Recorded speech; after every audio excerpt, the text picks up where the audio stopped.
Hello. So I just wanted to come on real quick because I continually see on Facebook and social media and just out in public in general more and more people going for the adversive type of training because they think that is going to be the best way to train their dog for the most lasting results. And you will get a quick response with adversive training because it's a fear based training method. So, yes, when something hurts, we tend to avoid it.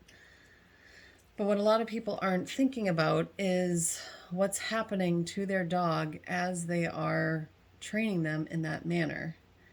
And the reality is, it's the same as training your child in the old school, don't cry or I'll give you something to cry about type of mentality. That if the child or the dog expresses a need and a behavior that we don't like, we punish it instead of figuring out what is causing it.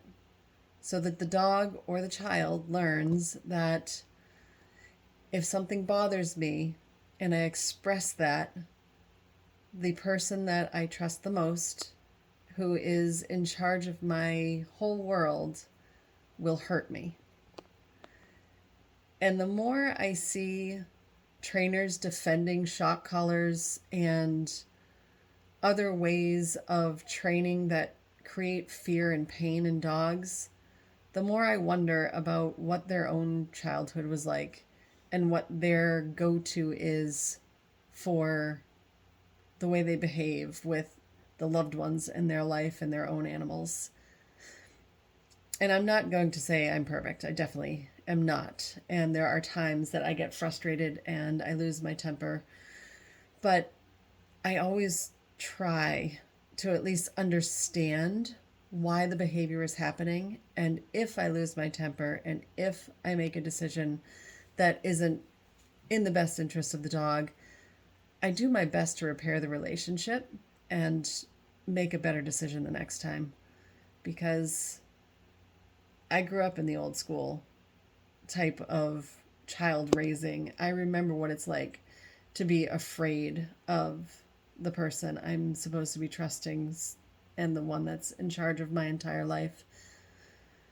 And it isn't a great way to train, and it's not a great way to live.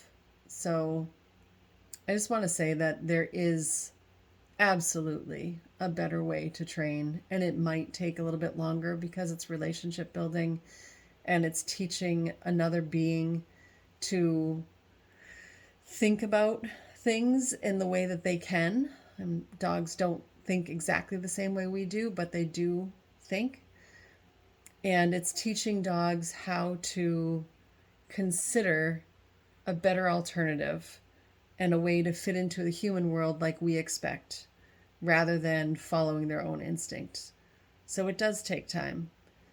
And it is okay if it takes a little bit more time because in the end, you're going to have a dog that trusts you and feels safe around you and with you. And really, I think that's what it's all about.